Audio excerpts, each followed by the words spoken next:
बिस्मिल्लाहिर्रहमानिर्रहीम।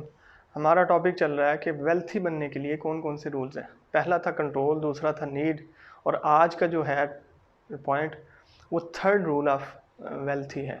वो क्या है? वो एक्सेप्शनलिज्म है। आप एक्सेप्शनल हों, गैर मामूली सलाहियत आपके अंदर हो और बड़ी यूनिक चीज़ आप ऑफ़र कर रहे हो मार्केट के अंदर, तब आप अमीर होंगे। इसकी मिसाल ऐसे ही है जिस तरह से अगर एक रोड है और उसके अंदर सारे लोग जा रहे हैं और हर शख्स उसी के अंदर गाड़ी लेके जा रहा है, तो वहाँ रश हो जाएगा, वहाँ आपकी मंजिल बड़ी देर के बाद आपको मिलेगी।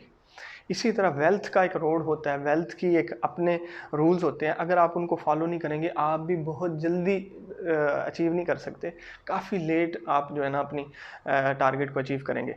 यानी आप अमीर जो होना चाह रहे हैं और आप अपनी अर्निंग करना चाह रहे हैं, हलाल रोज़ी कमाना चाह रहे हैं, तो वो बड़ी देर के बाद मिलेगी। क्यों?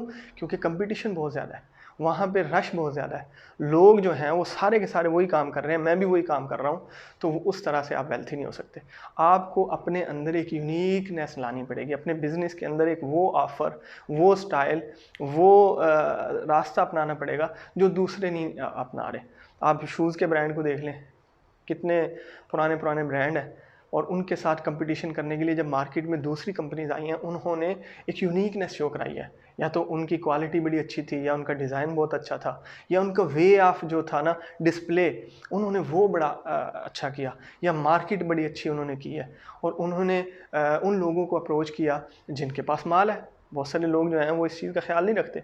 अगर आपने अर्निंग करनी है तो आप उन लोगों को अप्रोच करें, उनको ऑफ़र दें, उनके पास ऐसी यूनिकनेस उनको शो कराएं जो पैसे वालों के अट्रैक्ट करें। जिनके पास पैसा है वही आपके ऊपर खर्च करेंगे, जिनके पास पैसा है वही आपको ज़्यादा पैसा देंगे। तो इसलिए ये थर्ड रूल है कि आप एक्सेप्शनलिज्म के ऊपर काम करें। एक्सेप्शनलिज्म क्या है? कि आप गैर मामूली कोई चीज़ हो आपके पास, आपकी क्वालिटी, आपके प्रोडक्ट, आपकी मार्केटिंग, आपके पास फार्मूला कोई ऐसा हो जो दूसरे उनके साथ कंपटीशन नहीं कर सकते।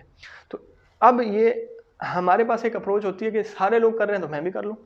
याद रखें, मेजॉरिटी गरीब लोगों की है, मेजॉरिटी इलिटरेट गैर तालीम याफ्ता लोगों की है, मेजॉरिटी जो है ना वो सेंस नहीं है उनके पास कि हम किस तरह से ग्रो करें, क्योंकि लैक ऑफ नॉलेज है, लैक ऑफ अंडरस्टैंडिंग है, बहुत सारी चीज़ें उनको नहीं पता। तो इसलिए अल्लाह रब्बुल इज़्ज़त भी यही कहते हैं, मेजॉरिटी जो है वो जाहिलों की है, तो आपने उनको फॉलो नहीं करना। तो अलार्मिंग साइन क्या है आपके लिए, आपके बिज़नेस के लिए, कि आपने वो काम नहीं करना जो मेजॉरिटी कर रही है। हम कहते हैं यार वो सब लोग कर रहे हैं तो हम भी करेंगे, कामयाब हो जाएंगे। नहीं, कंपटीशन ज़्यादा हो जाएगा, रश ज़्यादा बढ़ जाएगा। और आप या तो अलग तरीके से करें, आपका डिस्प्ले इतना अलग हो, आपकी मार्केट अप्रोच, आपकी पब्लिसिटी इतनी अच्छी हो कि दूसरे उसके साथ बीट ना कर सकें। फिर तो आप वही काम करें जो दूसरे लोग कर रहे हैं। तो इसलिए आपने अपने अंदर यूनिकनेस पैदा करनी है, आपने अंदर गैर मामूली सलाहियतें, कोई ऐसा तरीका अपनाना है जो दूसरे के पास ना हो, और वो फास्ट हो। ये ऐसा आप देख लें, बहुत सारी कंपनीज ऐसी हैं जो फास्ट उनकी पब्लिसिटी है, वो भूलने नहीं देते।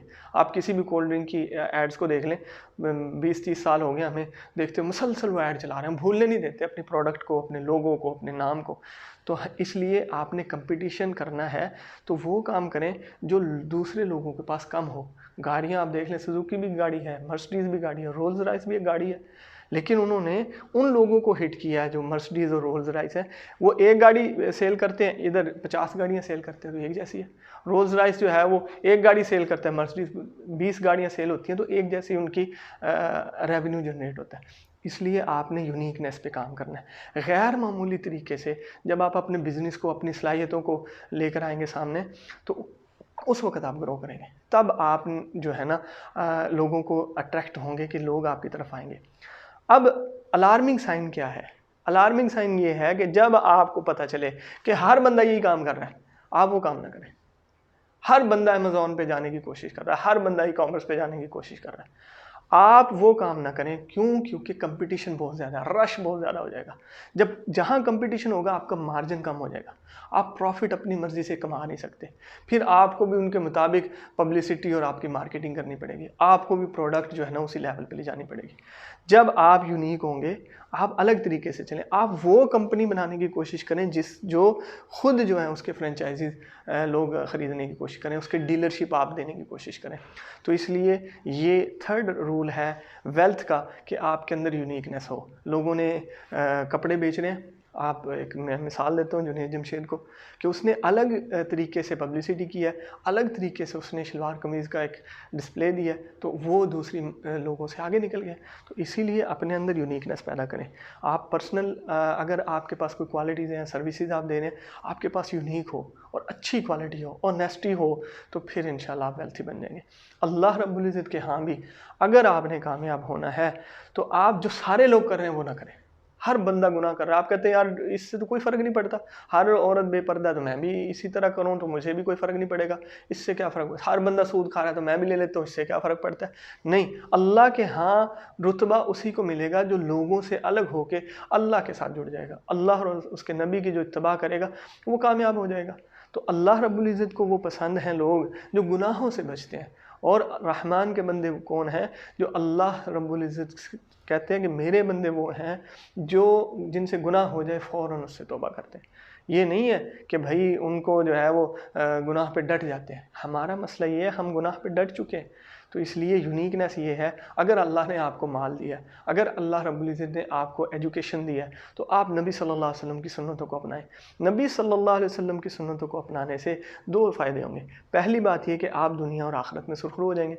दूसरी बात यह कि हमारे नबी का दीन ज़िंदा होगा और लोग ये कहेंगे यार पढ़े लिखे समझदार लोग जो हैं वो भी सुन्नतों पर अमल कर रहे हैं, तो उनको हिचकिचाहट नहीं होगी, उनको जो है ना परेशानी नहीं होगी, वो भी फॉलो करेंगे। क्यों? अमीर लोगों को देखेंगे वो कर रहे हैं, पढ़े लिखे लोग, डॉक्टर, इंजीनियर्स जो हैं वो नबी की सुन्नत को जब ज़िंदा करेंगे, हमारे नबी का दीन ज़िंदा होगा और लोगों को अमल करना आसान होगा। तो इसलिए दुनिया के अंदर कामयाबी चाहिए या आखिरत के, आपके अंदर यूनिकनेस हो, आप एक्सेप्शनल हों, आप दूसरों से बिल्कुल अलग हों, आपकी सर्विसेज, आपके अप्रोच, आपका स्टाइल, आपका हर चीज़ जब दूसरों से अलग होगी तब आपको बेनिफिट मिलेगा, तब आप कामयाब होंगे। तो इसलिए हमें दुनिया और आखिरत की कामयाबी के लिए इस पर अमल करना है कि हम अल्लाह रब्बुल इज़्ज़त के हुक्मों पर भी अमल करें और अल्लाह को राज़ी करके इस दुनिया से जाएं। और जो दुनिया की जो वेल्थी बनने की चीज़ें हैं, जो रिच बनने की चीज़ें, उनको भी जब हम फॉलो करेंगे तो फिर हमारी मार्केट में वैल्यू होगी। अल्लाह रब्बुल इज़्ज़त को जो है ना वो मालदार इसलिए पसंद है, वो अल्लाह के जो वो लोग मालदार पसंद है जो अल्लाह के रास्ते में ख़र्च करते हैं, हलाल कमाते हैं और अल्लाह के रास्ते में ख़र्च करते हैं। तो अल्लाह रब्बुल इज़्ज़त उनको दुनिया में भी देते हैं और आखिरत में भी। बहुत शुक्रिया।